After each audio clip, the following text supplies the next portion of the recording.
Toen Galilei in de 17e eeuw ontdekte dat de aarde om de zon draaide in plaats van omgekeerd, was dat voor veel mensen een grote schok. Zij hadden tot dan toe de overtuiging gehad dat de mens in het centrum van de kosmos stond en zij hadden daarop ook hun gehele levensovertuiging gebouwd en nu bleek dat ineens niet het geval te zijn. De theorie van Foucault kan men verduidelijken door vast te stellen dat hij eigenlijk met betrekking tot de cultuur een soort van Galilei-standpunt inneemt. Immers met name sinds de tijd van Galilei heeft men eigenlijk, wat de cultuur betreft en de maatschappij, gedacht dat de mens daar wel in het centrum stond. Hij heeft ze tenslotte gemaakt. En Foucault ontkent dit. Niet het subject telt in de cultuur, zegt hij, maar de structuur, het algemene. Iets wat op zich al te begrijpen is, als men bedenkt dat de regels volgens welke men zich gedraagt voor verreweg het grootste deel al uitgevonden waren voordat men werd geboren. En dat de naam van de uitvinder ons volstrekt onbekend is. Nu kan men Foucault met Galilei vergelijken, maar in een ander opzicht kan men Chomsky ook met Galilei vergelijken, omdat hij in de taalwetenschap, de linguïstiek, zijn vak, een geweldige revolutionerende werking heeft gehad over de gehele wereld. Chomsky heeft in de linguïstiek een ware omwenteling veroorzaakt. En het interessante is nu dat de theorieën van Chomsky in precies de tegenovergestelde richting wijzen als de theorieën van Foucault. Chomsky zet het subject veel meer in het centrum. Bij de confrontatie dus van deze twee geheel verschillende denkers is het verder goed om te bedenken dat zij beide ook erg verschillend werk doen. Foucault is een cultuuronderzoeker, Chomsky is een taalonderzoeker. Of nog anders gezegd, Foucault interesseert zich erg voor de geschiedenis van de wetenschappelijke taal.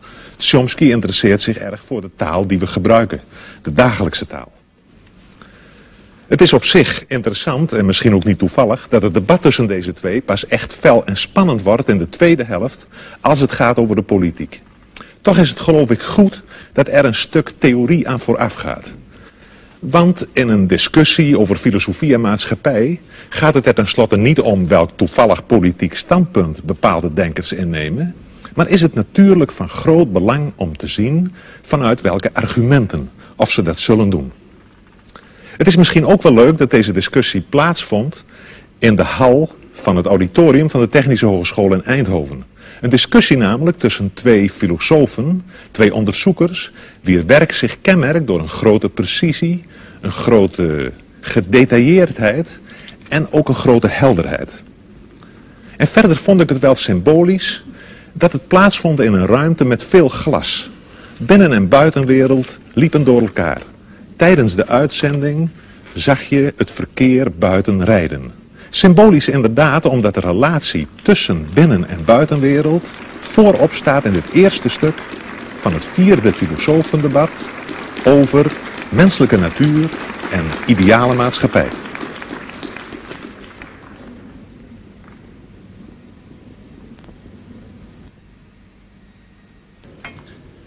Ladies and gentlemen, welcome at the 4th debate of the International Philosophers Project. Tonight's debaters are Mr. Michel Foucault of the Collège de France and Mr. Noam Chomsky of the Massachusetts Institute of Technology. Both philosophers have points in common and points of difference. Perhaps the best way to compare both philosophers is to look at them as mountain diggers working at the opposite sides of the same mountains with different tools without knowing even if they are working in each other's direction. All learning concerning man, ranging from history to linguistics and psychology, are faced with the question whether in the last instance we are the product of all kinds of external factors, or if in spite of our differences we have something we could call a common human nature by which we can call each other human beings. So my first question is to Mr. Chomsky, because you, Mr. Chomsky, employ often the concept of human nature, and even in this connection you are using terms like innate ideas and innate structures. Which arguments can you derive from linguistics in order to give such a central position to this notion of human nature? Well, let me begin in a slightly technical way. A person who's interested in studying language is faced with a very definite empirical problem. He's faced with an organism, a mature, let's say adult speaker, who has somehow acquired an amazing range of abilities which enable him in particular to say what he means, to understand what people say to him, to do this in a fashion that I think it's proper to call highly creative. Now, the person who's acquired this intricate and highly articulated and organized collection of abilities, the collection of abilities that we call knowing a language, that person has been exposed to a certain experience. He has been presented in the course of his lifetime with a certain amount of data, of direct experience with the language. And we can investigate the data that's available to this person. And having done so, in principle, we're faced with a very clear and a reasonably clear and well-delineated scientific problem, namely the problem of accounting for the gap between the really quite small quantity of data, small and rather degenerate quantity of data that's presented to the person, to the child, and the very highly articulated, highly systematic, profoundly organized, resulting knowledge that he somehow derives from this data. Furthermore, even more remarkable, we notice that in a wide range of languages, in fact all that have been studied seriously, there are remarkable limitations on the kinds of system that emerge from the very different kinds of experience to which people are exposed. Well, there's only one possible explanation for, what one can say in a rather schematic fashion, for this remarkable phenomenon, namely the assumption that the individual himself contributes a good deal, an overwhelming part, in fact, of the general schematic structure and perhaps even of the specific content of the knowledge that he ultimately derives from this very scattered and limited experience. That is, to put it rather loosely, the child must begin with the knowledge, certainly not with the knowledge that he's hearing English or Dutch or French or something else, but he does start with the knowledge that he's hearing a human language of a very narrow and explicit type that permits a very small range of variation. And it's because he begins with that highly organized and very restrictive schematism that he's able to make the huge leap from scattered and degenerate data to highly organized knowledge. And I would claim then that this instinctive knowledge, if you like, this schematism that makes it possible to derive complex and intricate knowledge on the basis of very partial data, is one fundamental constituent of human nature. But then I assume that in other domains of human intelligence and other domains of human cognition and even behavior, something of the same sort must be true. Well, the collection of this mass of innate schematisms, innate organizing principles, which guides our social and intellectual and individual behavior, that's what I mean to refer to by the concept of human nature. Well, Mr. Foucault, if I'm thinking at your books like Histoire de la folie et Les mots et les choses, I got the impression that you are working on a completely different level and also just with an opposite aim, opposite goal. If I'm thinking about the word schematism in relation to human nature, then you are just trying to work out that there are in several periods, several schematisms. What do you think about this? Well, if you permit, I will answer in French, because my English is so bad that I would be ashamed to answer in English. Là, il est vrai que je me méfie un peu de cette notion de nature humaine. Mais je m'en méfie pour la raison suivante. Je crois que parmi les concepts parmi les notions dont une science peut se servir, il y a évidemment des notions qui sont d'un niveau, qui ont une élaboration, qui est une fonction différente. Par exemple, prenons le cas de la biologie. À l'intérieur, dans le domaine de la biologie, vous avez des concepts qui sont plus ou moins bien établis, comme le concept de réflexe. Bon. Et puis, vous avez d'autres notions qui sont en quelque sorte des notions périphériques. Des notions périphériques qui ne jouent pas un rôle en quelque sorte organisateur à l'intérieur de la science, des concepts qui ne sont pas des instruments d'analyse, des concepts qui ne sont pas descriptifs non plus. Ce sont des notions en quelque sorte qui servent simplement à indiquer des problèmes ou encore qui servent à indiquer des domaines d'objets à étudier. Prenez par exemple, il y a une notion comme ça qui, je crois, été très importante dans l'histoire de la biologie. C'est tout simplement la notion de vie. Bon, au XVIIe ou au XVIIIe siècle, les gens qui étudiaient la nature ne se servaient pas du concept de vie.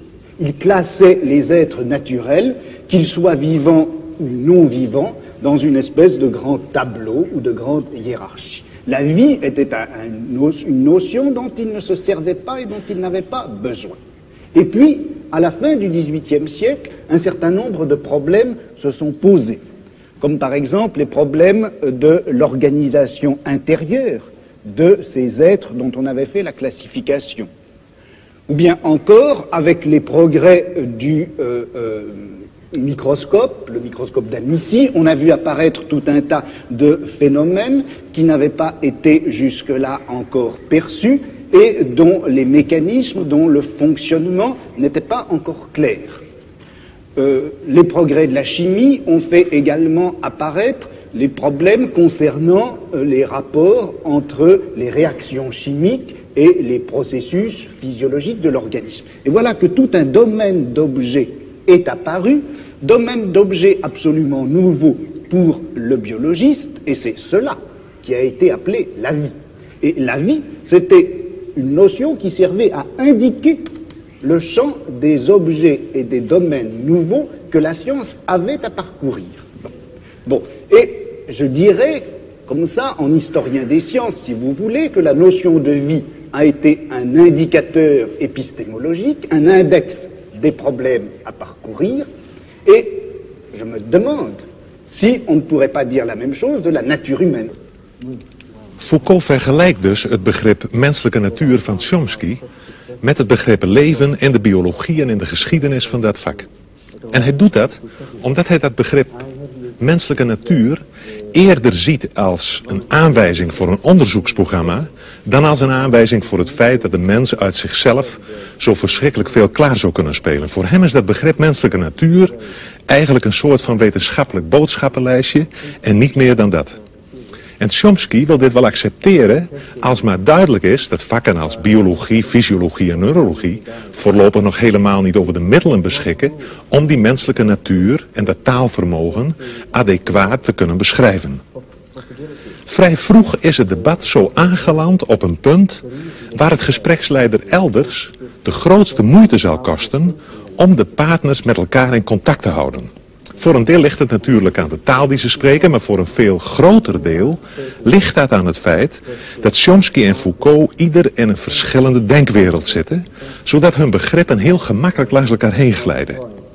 We krijgen eigenlijk het merkwaardige schouwspel te zien van twee breinen die gelijktijdig aan het denken zijn en om de beurt een begrip oppikken uit het betoog van de ander, om dit begrip dan vervolgens te belichten vanuit hun eigen denksysteem. Daarbij speelt dus voor Chomsky een grote rol dat begrip creativiteit, waarover nu een heel groot stuk van het debat zal gaan. Voor Chomsky is creativiteit eigenlijk een kenmerk van alle mensen. Iedereen werkt ermee.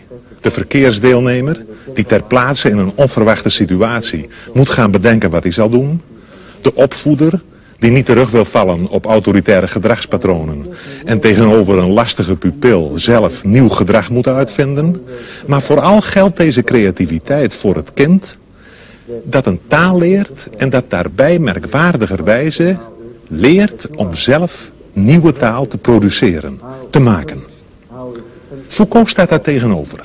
Hij vraagt voortdurend de aandacht voor het zogenoemde epistemologische veld waarbinnen de menselijke activiteit plaatsvindt. Dit epistemologische veld, oftewel episteme, wordt in het profiel omschreven als het geheel van niet bewuste regels die de algehele organisatie van onderling gescheiden velden van kennis beheersen.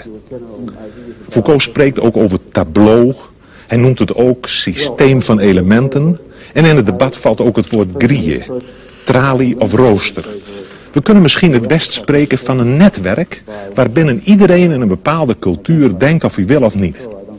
Het zijn eigenlijk regels waaraan het denken van iedereen gehoorzaamt en met behulp waarvan iedereen zoekt naar bepaalde identiteiten, samenhangen enzovoort. En dit netwerk nu is niet de uitvinding van bepaalde individuen. Het bepaalt veel eer de regels van de denken- en doegewoonten, van het denken- en doespel dat we cultuur noemen en waaraan ieder individu eigenlijk onderhorig is. Een dergelijk netwerk is ook geen ding of idee, maar het ligt precies tussen ding en idee in.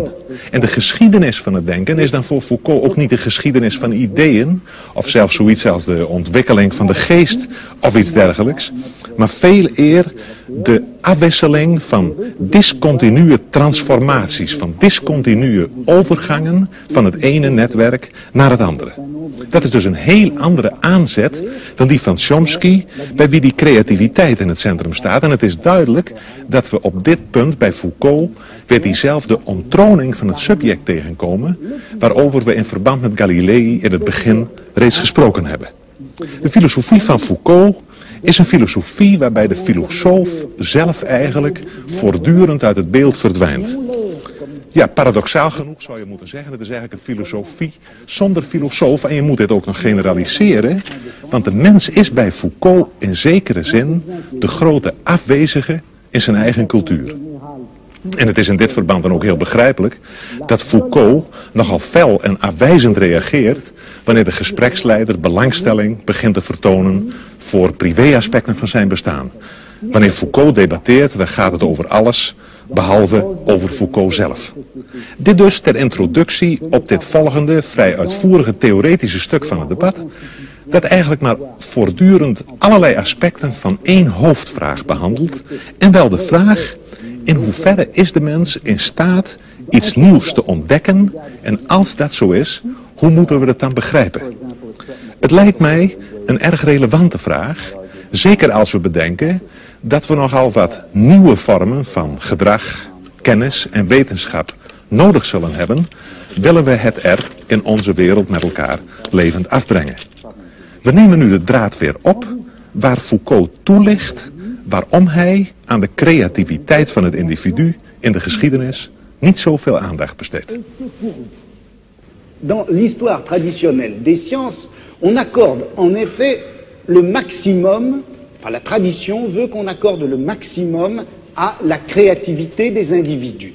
L'histoire des sciences, jusqu'à ces dernières années, consistait essentiellement à montrer en quoi un individu, que ce soit Newton ou que ce soit Mendel, peu importe, avait été effectivement le créateur ou le découvreur plutôt d'une vérité qui était là, inscrite dans les choses et dans le monde, et que personne avant eux n'aurait vu. Le postulat qu'il y a, je crois, qui dort en quelque sorte sous l'histoire des sciences traditionnelles, c'est ceci, c'est que la vérité est là pour être connue et que pourtant l'esprit de l'homme, par la suite, par l'effet d'un certain nombre d'inhibitions ou d'obstacles, n'est pas parvenu à voir cette vérité. L'esprit de l'homme est fait pour voir la vérité et un obstacle contingent l'en empêche. Cet obstacle, ça peut être, eh bien, selon les historiens, les conditions économiques et sociales, ou ça peut être la forme des mentalités, ou ça peut être la crédulité les vieux thèmes et mythes religieux, par exemple, ou moraux, enfin tout ceci qui constitue comme les obstacles, les écailles sur les yeux de celui qui voudrait voir. Mais en droit, l'esprit est fait pour voir, en droit, l'esprit est fait pour avoir accès à la vérité. Dans cette conception traditionnelle de l'histoire des sciences, d'une part, si vous voulez, on donne toute la créativité à l'individu, qui est en droit possesseur de la vérité, et puis on la lui retire par le système des obstacles qui viennent d'une façon tout à fait contingente l'empêcher de saisir, de formuler, de construire cette vérité à laquelle il a droit en principe. Bon. Alors, moi, le problème qui s'est posé à moi, c'était précisément un peu l'inverse. Parce que qu'est-ce qui se passe quand on assiste à une grande transformation scientifique? Dans une transformation scientifique, comme par exemple la naissance de la biologie au milieu du XVIIe siècle, ou la naissance de la philologie à la fin du XVIIIe, au début du XIXe. C'est vrai qu'un certain nombre d'obstacles, un certain nombre de préjugés, un certain nombre d'idées toutes faites tombent et viennent à disparaître. Mais ce qui m'a frappé, c'est que une science, au moment où elle naît, non seulement se débarrasse d'un certain nombre d'obstacles et d'obscurités, mais en même temps, elle supprime un certain nombre de savoirs et de connaissances existantes qu'elle occulte, qu'elle cache, comme si elle appliquait une grille nouvelle qui, tout en permettant de faire apparaître des phénomènes jusque-là cachés, cache des connaissances déjà acquises. Donc, une science, le progrès d'une science, l'acquisition d'une science, c'est pas simplement l'oubli des vieux préjugés, ce sont pas simplement les obstacles qui tombent, c'est une véritable nouvelle grille qui cache un certain nombre de choses et du coup fait apparaître.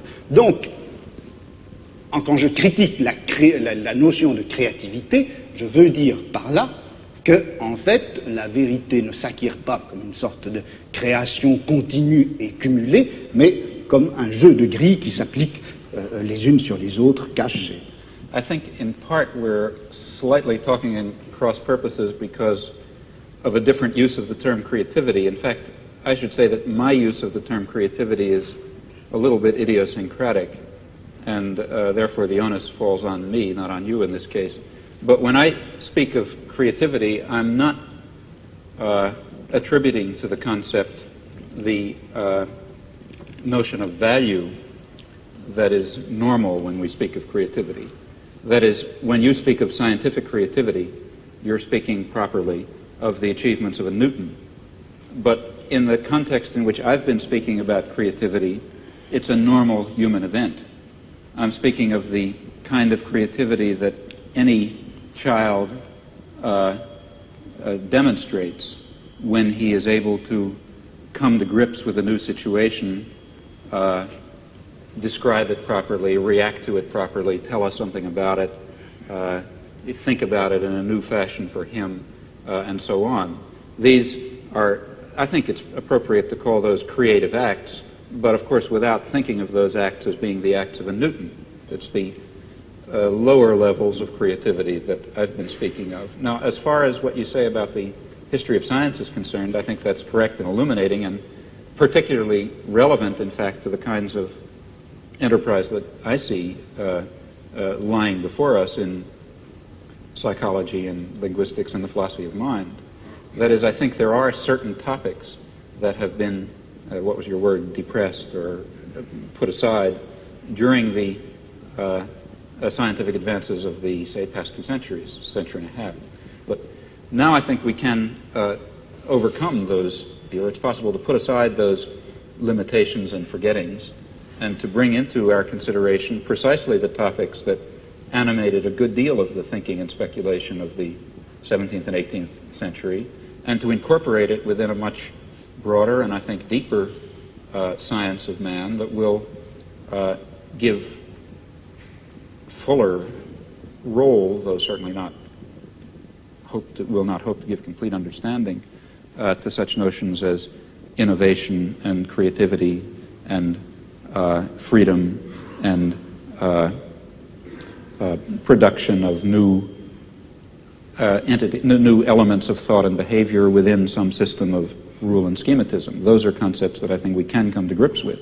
Je crois qu'entre ce qu'a dit M. Chomsky à l'instant et puis ce que j'essaie de montrer, il y a en réalité beaucoup de ressemblances. C'est-à-dire qu'il n'y a en fait de création possible, d'innovation possible. On ne peut, dans l'ordre du langage ou dans l'ordre du savoir, produire quelque chose de nouveau qu'en mettant en jeu un certain nombre de règles qui vont définir l'acceptabilité ou la grammaticalité des énoncés, ou qui va définir, dans le cas du savoir, la scientificité des énoncés. Alors, disons en gros que les linguistes avant M. Chomsky ont surtout insisté sur les règles de construction des énoncés et moins sur l'innovation que représente tout énoncé nouveau ou l'audition d'un énoncé nouveau.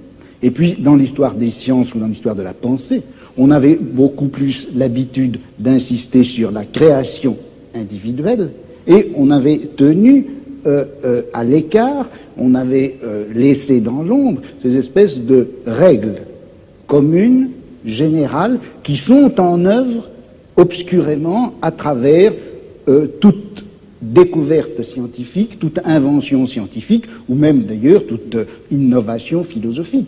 Des règles non seulement linguistiques, mais épistémologiques, et qui caractérisent le savoir contemporain. Well, I think perhaps I can try to react to those comments within my own framework in a way which maybe will shed some light on this. How is it that we're able to construct any kind of scientific theory at all? How is it that given a small amount of data, it's possible for various scientists, for various geniuses even over a long period of time, to arrive at some kind of a theory, at least in some cases, that is more or less profound and more or less empirically adequate? This is a remarkable fact. And in fact, if it were not the case that these scientists, including the geniuses, if they didn't have built into their minds somehow, obviously unconscious, specification of what is a possible scientific theory, then this inductive leap would certainly be quite impossible. Just as if each child did not have built into his mind the concept of human language in a very natural way, in a very narrowing way, then the inductive leap from data to knowledge of a language would be impossible.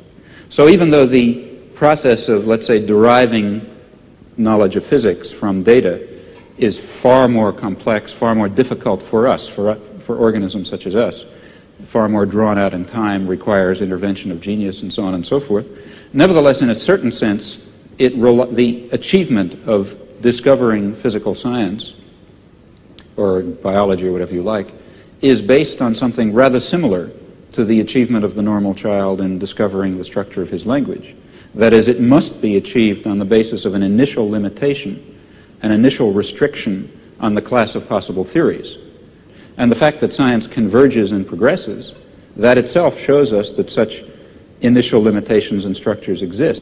That is, I don't think that scientific progress is simply a matter of a cumulative addition of new knowledge and absorption of new theories and so on. Rather, I think it has this sort of jagged pattern that you describe, forgetting certain problems and leaping to new theories and so on and so forth. Et transformant les mêmes connaissances. Right. But I think that the explanation for that, so I think one can perhaps hazard an explanation for that fact. And oversimplifying grossly, I really don't mean what I'm now going to say literally. It's as if, as human beings, a particular biologically given organism, we have in our heads, to start with, a certain set of possible intellectual structures, possible sciences. Okay? Now, in the lucky event that some aspect of reality happens to have the character of one of these structures in our mind, then we have a science. And it's because of this limitation, initial limitation in our minds to a certain kind of possible science, it's precisely that provides the tremendous richness and creativity of scientific knowledge. That is, if it were not, it's important to stress that, this has to do with your point about limitation and freedom.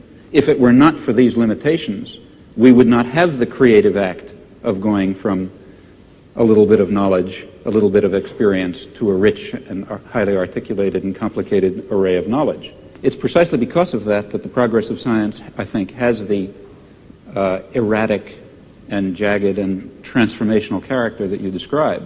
And that doesn't mean that everything is ultimately going to fall within the domain of science. Quite the contrary. Personally, I believe that many of the things we would like to understand, and maybe the things we would most like to understand, such as the nature of man or the nature of a decent society or lots of other things, might really fall outside the scope of possible human sciences. Well, I think we have now two questions out of this statement. One question is, if you can agree, Mr. Foucault, do you agree with the statement about a combination of limitation, fundamental limitation? Not a combination. C'est pas une affaire de combinaison. Il n'y a de créativité possible qu'à partir d'un système de règles. Ce n'est pas un mélange de régularité et de liberté.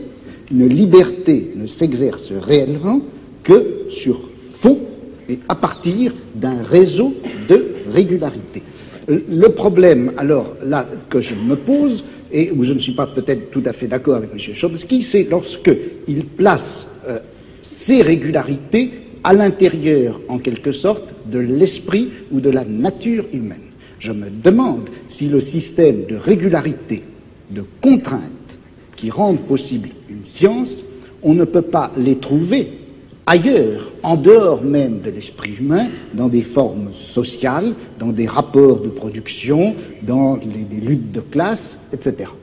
Mais quand même, qu'est-ce que la raison pour vous de parler de temps en temps de la mort de l'homme ou du fin de la période 19e, 20e siècle, n'est-ce pas? Mais ça n'a pas de rapport avec ce que nous disons, là. Ah, je ne sais pas, parce que je pense à... quand vous... Je traite d'appliquer, qu'est-ce que vous avez dit, à votre notion anthropologique. Vous avez refusé déjà de parler sur votre propre créativité et liberté, n'est-ce pas? Alors, qu'est-ce qu'elle a raison? Quelles sont les raisons psychologiques, je me demande? Mais quelles sont peut-être... ça, vous le demandez, mais moi, mais quelles sont les raisons, laissons-nous dire, plus objectives peut-être pour vous, votre conception de savoir, de la connaissance, de la science, pour refuser de répondre à des questions personnelles, n'est-ce pas? Ça a à faire quelque chose avec votre conception de la société. Alors, quand il y a un problème ici pour vous, qu'est-ce que sont les raisons de faire un problème d'une question personnelle? Non, je ne fais pas du tout un problème d'une question personnelle, je fais d'une question personnelle une absence de problème. C'est-à-dire que dans toute l'histoire traditionnelle de la pensée, des idées et des sciences, on s'est toujours posé le problème de savoir à quel âge Newton avait dû être sevré pour concevoir la gravitation universelle. À quelle époque est-ce que Cuvier avait rencontré sa première maîtresse pour pouvoir finalement découvrir les fossiles, l'anatomie comparée, etc. Ce genre d'analyse, enfin que je caricature, ce genre d'analyse est, je crois, sans intérêt. Il est beaucoup plus intéressant de saisir les transformations d'un savoir en général à l'intérieur à la fois du domaine général des sciences et également de ce domaine en quelque sorte vertical que constitue une société, une culture, une civilisation à un moment donné. Et quand on saisit l'ensemble de la transformation, à ce moment-là, eh bien, on s'aperçoit que les petits événements individuels de la vie du savant n'est pas important. Opnieuw verdwijnt in deze laatste opmerking van Foucault het individuele leven van de geleerde onderzoeker uit het beeld. Maar hoe zit het dan met de verhouding van de mens tot zijn cultuur als het gaat over de politiek en misschien zelfs over de vraag hoe je die cultuur en die maatschappij kunt veranderen? Immers, men kan wel laten zien dat in de geschiedenis van de wetenschap en in de geschiedenis van de cultuur de inbreng van het individu een vrijwel te verwaarlozen rol speelt. De vraag, hoe moet ik handelen, de politieke vraag, blijft desalniettemin recht overeind staan. En het zal na het voorgaande misschien al duidelijk zijn dat die politieke vraag in het perspectief van Foucault heel sterk wordt tot de vraag: in hoeverre kan de mens ontsnappen aan zijn eigen cultuur? Daarbij is het wel van belang om op te merken dat Foucault zich helemaal niet wil distancieren van de politiek. Integendeel, hij zegt ergens, wat zou ik ideologisch verblind moeten zijn om me niet te interesseren voor datgene wat het meest wezenlijke is in het menselijk bestaan. Economische verhoudingen, machtsverhoudingen en noem maar op. Chomsky en Foucault zijn het dus wel eens over het belang van de politieke vraagstelling. Het is misschien ook wel informatief om nog eventjes uitdrukkelijk te zeggen dat Chomsky zijn politieke standpunt betitelt als anarcho-syndicalisme. Hij is van mening dat het noodzakelijk is de verschillende vormen van kapitalisme op te heffen en te doorbreken ten bate van de directe participatie van de arbeider in arbeidersraden enzovoort. Decentralisatie, socialisatie en participatie, het zijn sleutelwoorden in het politiek programma van Chomsky. Chomsky zegt weliswaar dat hij geen noodzakelijk verband ziet tussen zijn wetenschappelijke inzichten en zijn politieke, maar uit de nu volgende openingsset blijkt dat hij regelrecht vanuit zijn wetenschappelijke opvattingen afstevend op de politiek. Zijn politieke en wetenschappelijke inzichten mogen niet logisch uit elkaar voortvloeien, ze lopen wel degelijk parallel. Well, let me begin by referring to something that I've already discussed. That is, if it is correct, as I believe it is, that a fundamental element of human nature is the need for creative work, for creative inquiry, for free creation without the arbitrary limiting effects of coercive institutions, then of course it will follow that a decent society should maximize the possibilities for this fundamental human characteristic to be realized.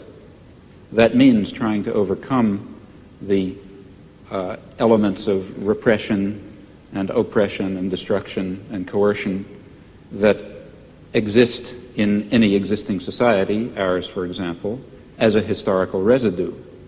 Now, a federated, decentralized system of free associations incorporating economic as well as social institutions would be what I refer to as anarcho-syndicalism, and it seems to me that it is the appropriate form of social organization for an advanced technological society in which human beings do not have to be forced into the position of tools, of cogs in a machine, in which the creative urge, that I think is intrinsic to human nature, will in fact be able to realize itself in whatever way it will. I don't know all the ways in which it will.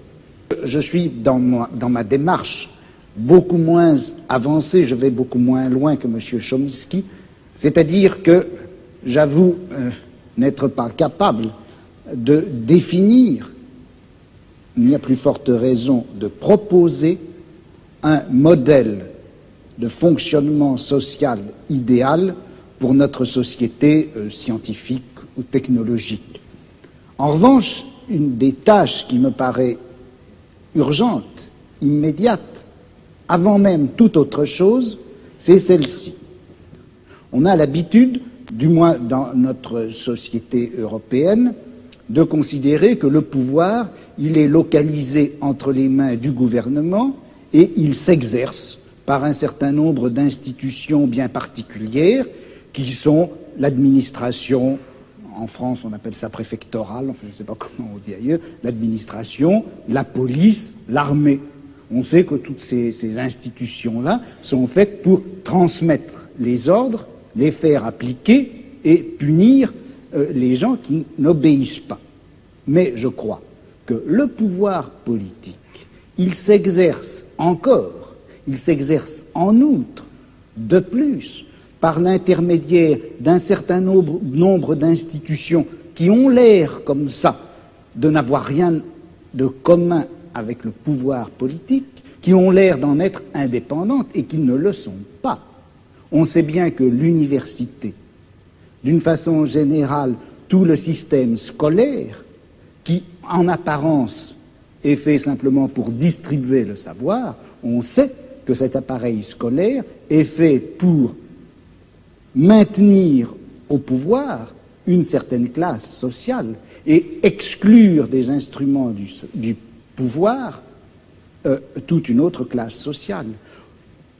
quelque chose comme la psychiatrie, qui en apparence aussi n'est destinée qu'au bien de l'humanité et à la connaissance des psychiatres, la psychiatrie est encore une certaine manière de faire peser un pouvoir politique sur un groupe social. La justice également. Bon, et il me semble que la tâche politique actuelle dans une société comme la nôtre, c'est de critiquer le jeu des institutions apparemment les plus neutres et les plus indépendantes, de les critiquer, de l'attaquer de telle manière que la violence politique qui s'exerçait obscurément en eux surgisse et pour qu'on puisse lutter contre elle. À vouloir tout de suite, enfin si on cherche tout de suite à donner le profil et la formule de la société future, sans avoir bien fait la critique de tous les rapports de violence politique qui s'exercent dans notre société, on risque de les laisser se reconstituer, même à travers des formes aussi nobles, apparemment aussi pures que celles du syndicalisme anarchiste. Yes, I would certainly agree with that, not only in theory but also in action. That is, there are two intellectual tasks. One, and the one which I was discussing, to try to create the vision of a future just society. Another task is to understand very clearly the nature of power and oppression and terror and destruction in our own society. And that certainly includes the institutions you mentioned, as well as the central institutions of any industrial society, namely the economic, commercial, and financial institutions, in particular, in the coming period, the great multinational corporations, which are not very far from us physically tonight. Those are the basic institutions of oppression and coercion and autocratic rule that appear to be neutral. After all, they say, well, we're subject to the democracy of the marketplace. Still, I think it would be a great shame to lose or to put aside entirely the somewhat more abstract and philosophical, if you like, task of trying to draw the connections between a concept of human nature that gives full scope to freedom and dignity and creativity and other fundamental human characteristics, and relates that to some notion of social structure in which those properties could be realized, in which meaningful human life could take place. And in fact, if we are thinking of social transformation or social revolution, though it would be absurd, of course, to try to draw out in detail the point that we're hoping to reach, still we should know something about where we think we're going. And such a theory may tell it to us. Oui, mais alors là, est-ce qu'il n'y a pas un danger? Si on dit qu'il existe une certaine nature humaine, que cette nature humaine n'a pas reçu dans la société actuelle les droits et les possibilités qui lui permettraient de se réaliser. C'est bien ce que vous avez dit, je crois. Mais si on admet cela, est-ce qu'on ne risque pas de définir cette nature humaine à la fois idéale et réelle, cette nature humaine cachée et réprimée jusqu'à présent, est-ce qu'on ne risque pas de la définir dans des termes que nous empruntons à notre société, à notre civilisation, à notre culture? Je vais prendre un exemple qui est un peu caricatural, mais le marxisme d'une certaine époque, à la fin du XIXe, au début du XXe siècle, le marxisme admettait en effet que dans la société capitaliste, l'homme ne recevait pas toutes ses possibilités de développement et de réalisation, que la nature humaine était effectivement aliénée dans le système capitaliste. Et le marxisme rêvait d'une nature humaine enfin libérée. Or, cette nature humaine, quel modèle utilisait-il le marxisme de cette époque-là, du XIXe, du début du XXe siècle, quel modèle utilisait-il pour la concevoir, pour la rêver? C'était en réalité le modèle bourgeois. Le marxisme a considéré qu'une société heureuse, c'était une société qui faisait place, par exemple, à une sexualité de type bourgeois, à une famille de type bourgeois, à une esthétique de type bourgeois. Et c'est d'ailleurs tellement vrai que c'est comme ça que ça s'est passé en Union soviétique, où sous prétexte de réaliser une société où l'homme réaliserait enfin sa nature, on a reconstitué une espèce de société à la fois réelle et utopique qui est transposée de la société bourgeoise du XIXe siècle. De sorte que, est-ce que la notion de nature humaine, vous-même, en commençant, vous reconnaissiez, je crois qu'on ne savait pas très bien ce que c'était que cette nature humaine. Alors, est-ce qu'elle ne risque pas de nous induire en erreur? Vous savez que Mao Tse-tung parlait de nature humaine bourgeoise et de nature humaine prolétarienne, et il considère que ce n'est pas la même chose. Well, you see, I think that in the intellectual domain of political action, that is, the domain of trying to construct a vision of a just and free society on the basis of some notion of human nature, in that domain we face the very same problem that we face in immediate political action. For example, to be quite concrete, a lot of my own activity really has to do with the Vietnam War, and a good deal of my own energy goes into civil disobedience. Well, civil disobedience in the United States is an action undertaken in the face of considerable uncertainties about its effects. For example, it threatens the social order in ways which, let's say, one might argue, bring on fascism. That would be very bad for America, for Vietnam, for Holland, and for everyone else. So there's a danger, that is one danger in undertaking this concrete act. On the other hand, there's a great danger in not undertaking it. Namely, if you don't undertake it, the society of Indochina will be torn to shreds by American power. And in the face of those uncertainties, one has to choose a course of action. Well, similarly, in the intellectual domain, one is faced with the uncertainties that you correctly pose. Our concept of human nature is certainly limited, partial, socially conditioned, constrained by our own character defects and the limitations of the intellectual culture in which we exist. Yet at the same time, it's of critical importance that we have some direction, that we know what impossible goals we're trying to achieve if we hope to achieve some of the possible goals.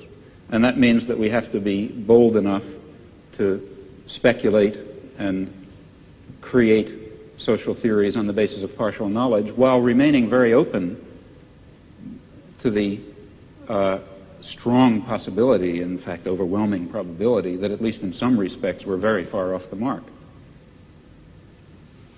Well, perhaps it is interesting to go on a little bit further on this problem of strategy. So, for example, in the case of Holland, we had something like a population census. You were obliged to fill in your papers and so on, you know. So this you would call, if you are not filling in your papers, civil disobedience. Right.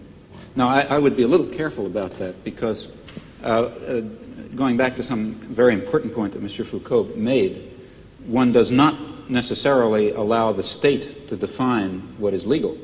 Now, the state has the power to enforce a certain concept of what is legal, but power doesn't imply justice or correctness even. So the state may define something as civil disobedience and may be wrong in doing so. For example, in the United States, the state defines it as civil disobedience to, let's say, derail an ammunition train that's going to Vietnam. And the state is wrong in defining that as civil disobedience because it's legal and proper and should be done. It's proper to carry out actions that will prevent the criminal acts of the state, just as it's proper to violate a traffic ordinance in order to prevent a murder.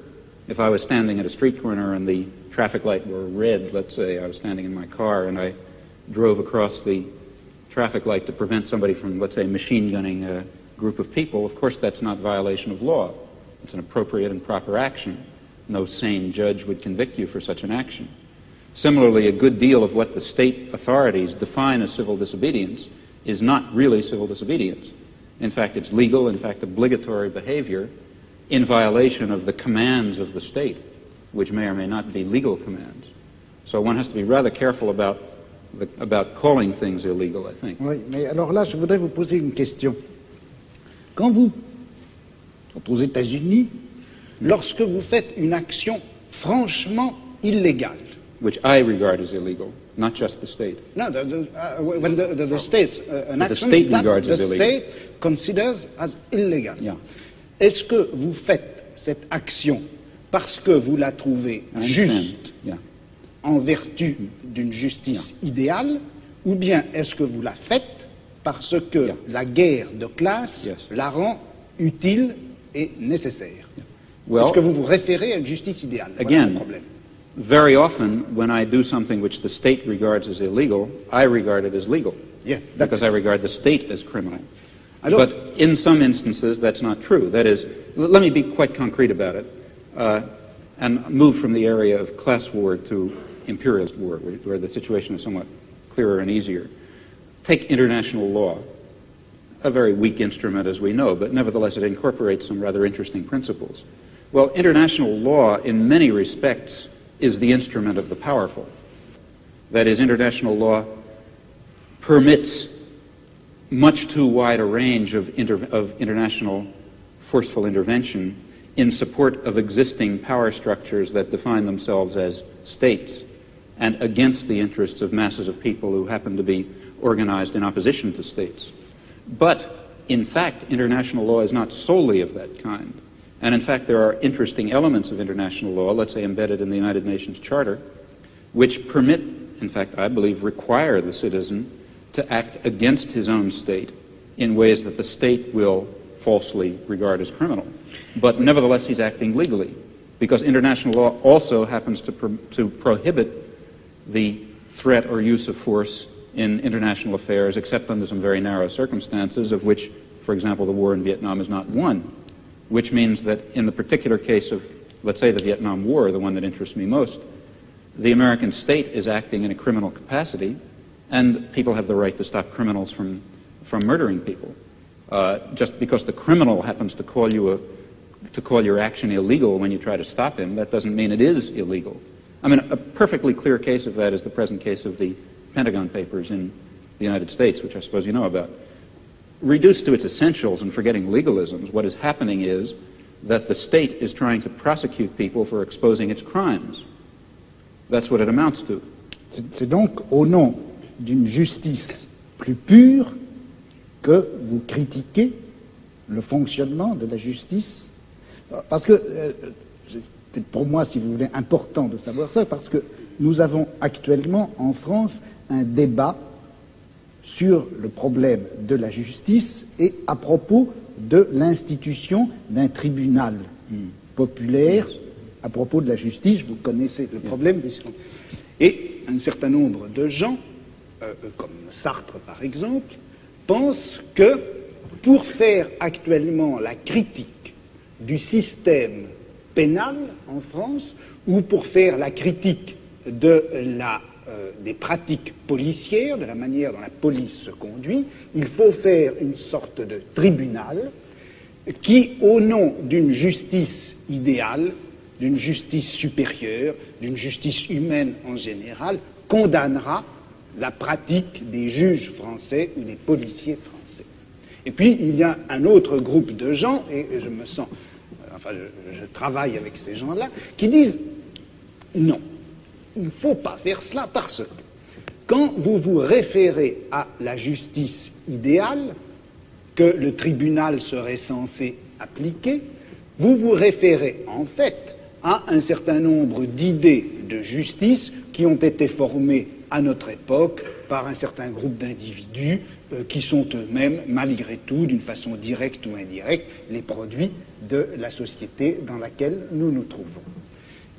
Il faut attaquer les pratiques de la justice, il faut attaquer la police, il faut attaquer les pratiques policières, mais en termes de guerre et non pas en termes de justice. But you see, surely you believe that your role in the war is a just role, that you're fighting a just war, to bring in a concept from another domain.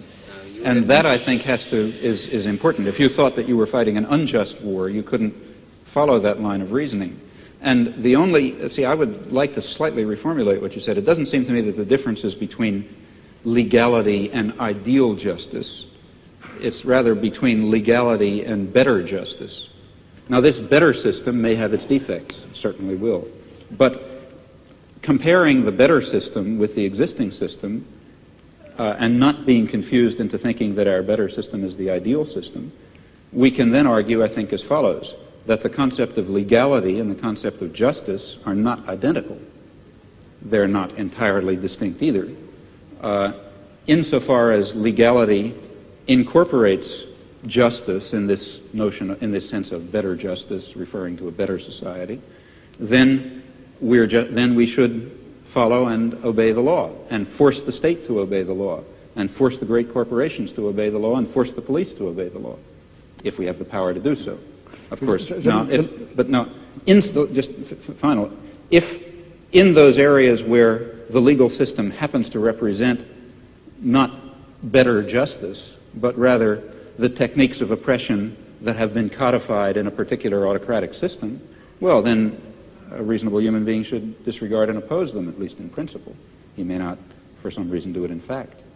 Alors, je voulais simplement répondre à votre toute première phrase, quand vous avez dit « Mais la guerre que vous faites contre la police, si vous ne considériez pas qu'elle est juste, vous ne la feriez pas. » Alors, je vous répondrai un peu en termes de Spinoza, je vous dirai « Le prolétariat ne fait pas la guerre à la classe dirigeante parce qu'il considère que cette guerre est juste, le prolétariat fait la guerre à la classe dirigeante parce qu'il veut, pour la première fois dans l'histoire, prendre le pouvoir.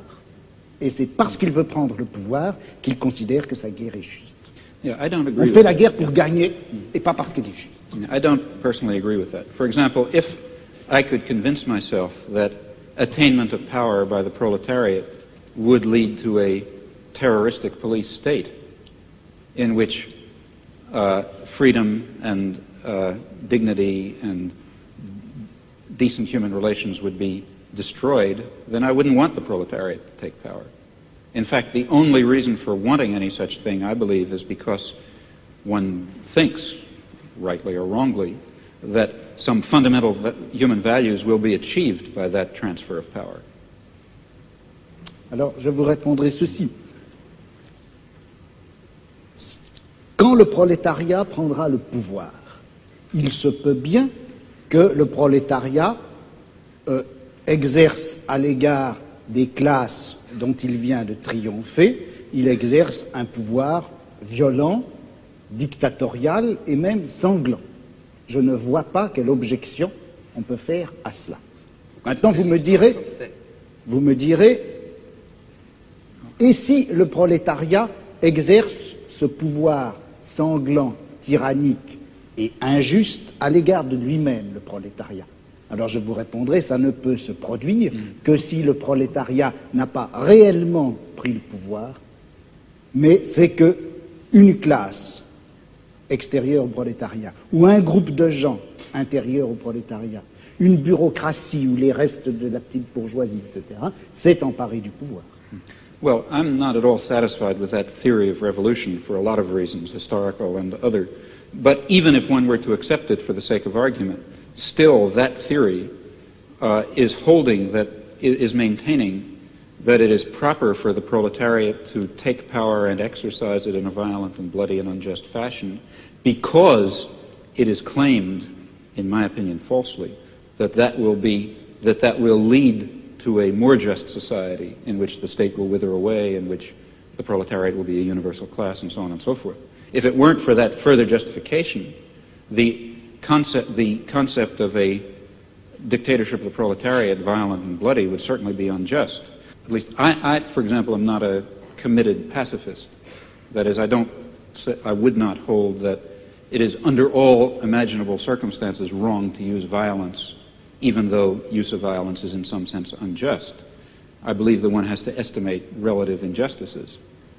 But the use of violence and the creation of some degree of injustice can only itself be justified on the basis of the claim and the assessment, which always ought to be undertaken very, very seriously and with a good deal of skepticism, that this violence is being exercised because a more just result is going to be achieved. If it does not have that grounding, it really is totally immoral, in my opinion. Je ne pense pas que l'idéal de la guerre de classe, enfin le but que se propose le prolétariat en menant la guerre de classe, je ne crois pas qu'on puisse dire, enfin qu'il soit suffisant de dire que c'est une plus grande justice.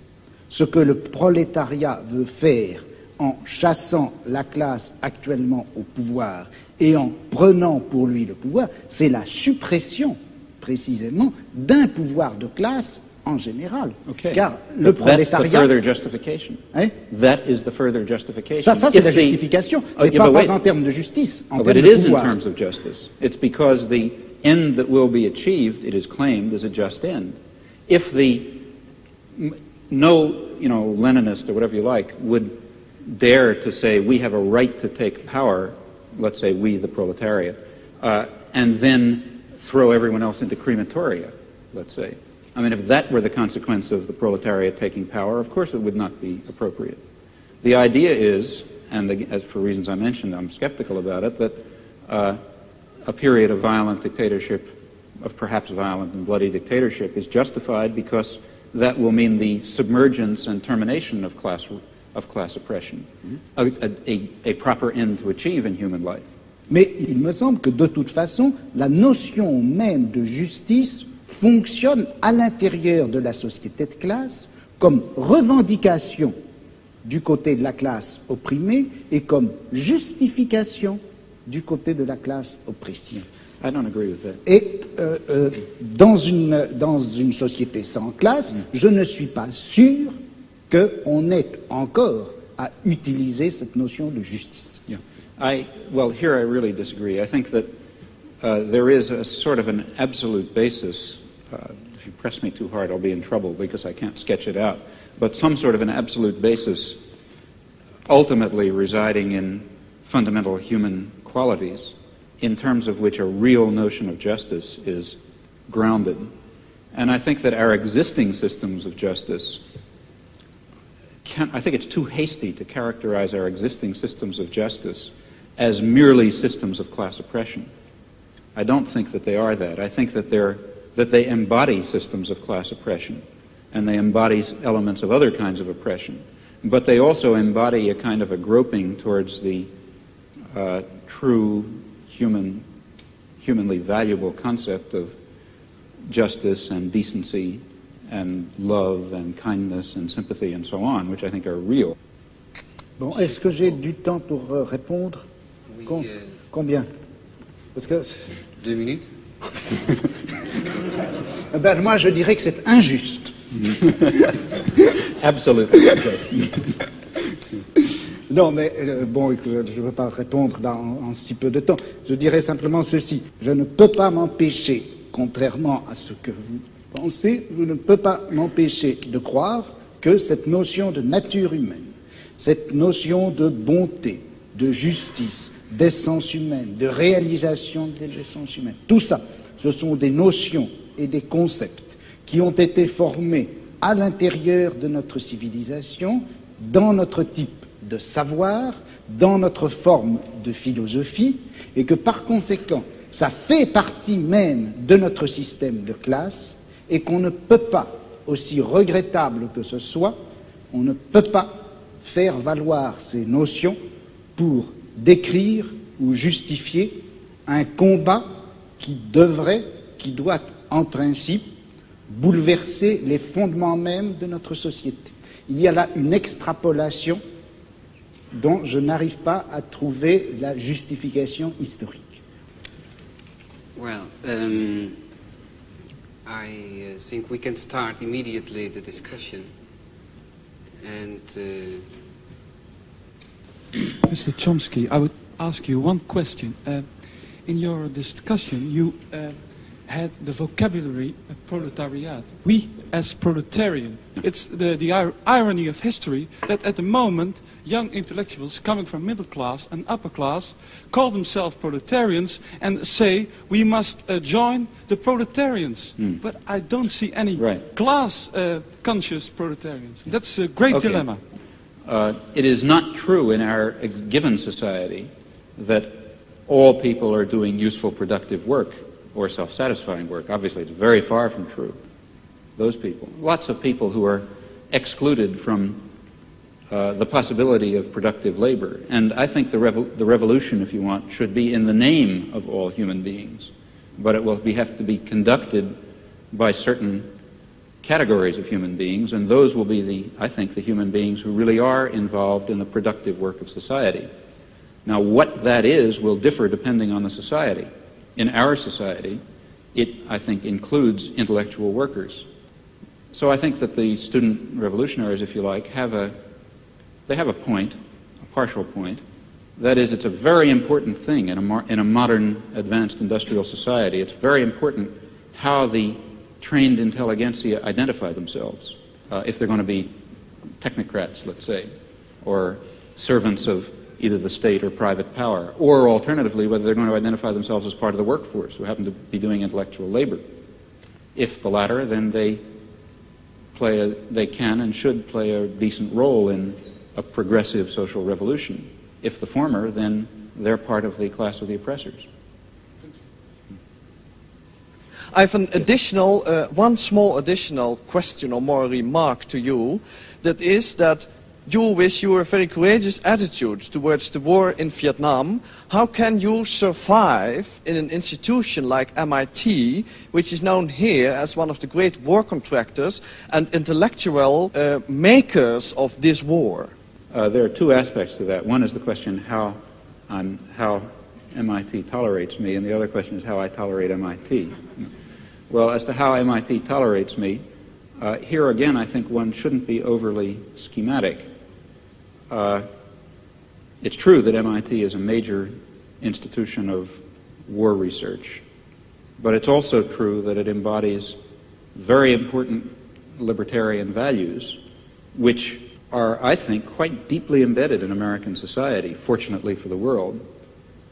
They're not deeply embedded enough to save the Vietnamese, but they're deeply enough embedded to prevent far worse disasters. And here I think one has to be a bit qualified.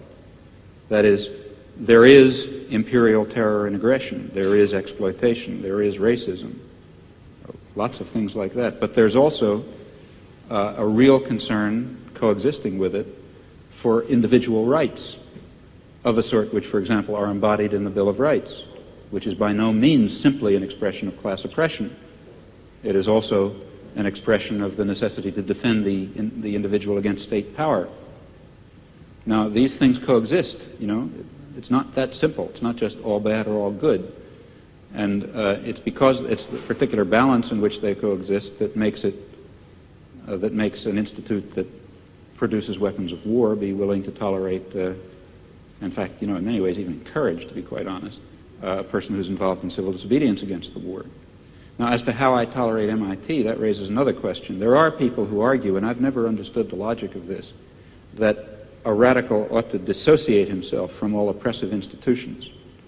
That is, the logic of that argument is that Karl Marx shouldn't have studied in the British Museum, which, if anything, was the symbol of, you know, the most vicious imperialism in the world, the place where all the treasures of empire were gathered, you know, the rape of the colonies was all poured in there, and so on and so forth. But I think Karl Marx was quite right in studying in the British Museum.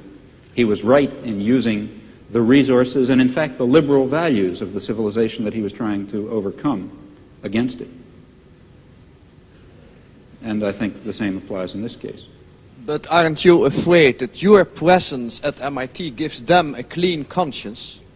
I don't see how, really. I mean, I think my presence at MIT serves marginally to, I hope a lot, I don't know how much, to increase student activism against a lot of the things that MIT stands for example. Ladies and gentlemen, I think this has to be the end of the debate. Mr. Chomsky, Mr. Foucault, I thank you very much for your far-going discussion, both the technical, theoretical way as the political way.